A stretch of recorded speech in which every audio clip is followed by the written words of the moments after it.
સંખ્યાઓ કહેવાય. એટલે કે પ્રાકૃતિક સંખ્યાઓ ધન પણ છે અને ક્રમિક પણ છે. તો ધન અને ક્રમિક આ બંને સંખ્યાઓ શબ્દ જોડી તો એને ગણિતની ભાષામાં શું કહેવાય?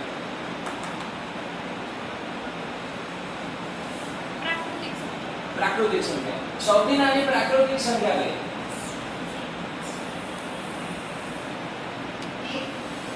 એક. અને પ્રાકૃતિક સંખ્યાઓની સંજ્ઞા કઈ છે? n. કેપિટલ. બધા માટે કેપિટલ અને એમાં સ્મોલ.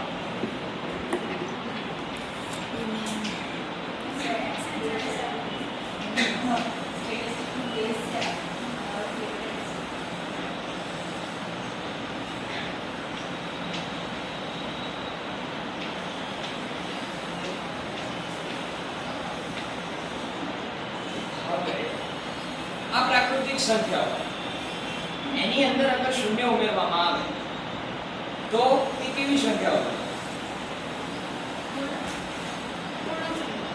પૂર્ણ સંખ્યાઓ બને. પૂર્ણ સંખ્યાઓની શરૂઆત ક્યાંથી થાય?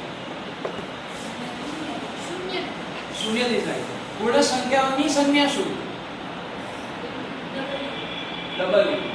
તો પૂર્ણ સંખ્યા અને પ્રાકૃતિક સંખ્યા હોલ નંબર્સ.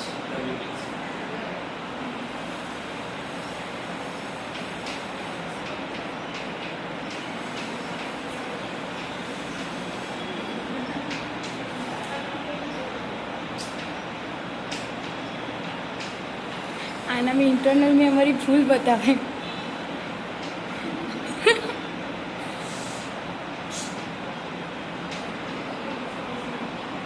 इंटरनल में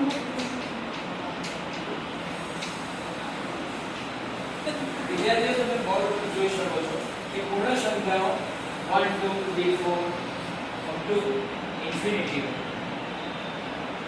પ્રાકૃતિક સંખ્યાઓની અંદર શૂન્ય હોતો નથી. તો આ બેનો તફાવત શું? પ્રાકૃતિક સંખ્યામાં શૂન્ય ના હા. પૂર્ણ સંખ્યામાં શૂન્ય. બરાબર. તો હવે આજે આમાં હજી પણ કોઈને કોઈ સમસ્યા ખરી? હજી પણ કોઈનો પ્રશ્ન છે કે આ બંને વસ્તુની અંદર કઈ સામ્યતા કઈ તફાવત? તફાવત છે ને પ્રાકૃતિક સંખ્યાઓ પૂર્ણમાં સમાવેશ થાય પણ પૂર્ણનો સમાવેશ પ્રાકૃતિકમાં થાય નહીં. બરાબર છે. તો પછી ગાણિતીય ભાષામાં પ્રાકૃતિક સંખ્યા અને પૂર્ણ સંખ્યાઓને શું કહેવાય? પ્રાકૃતિક સંખ્યા એ પૂર્ણ સંખ્યાનો ગુણ છે. પ્રાકૃતિક સંખ્યા પૂર્ણ સંખ્યાનો ઉપગણ છે. તો એ ઉપગણને શું કહેવાય?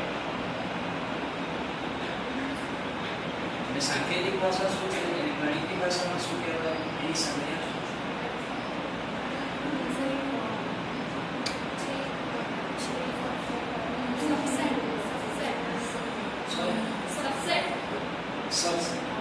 સો આ પ્રાકૃતિક સંખ્યા પૂર્ણ સંખ્યાઓનો સબસેટ કહેવાય. પણ પૂર્ણ સંખ્યા પ્રાકૃતિક સંખ્યાઓનો સબસેટ છે નહીં. આ ખાસ ધ્યાન રાખજો.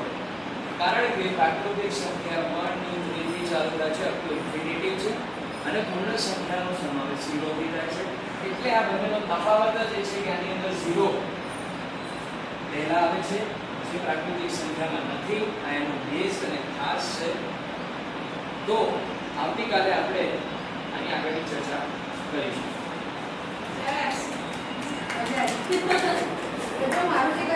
हाँ जी.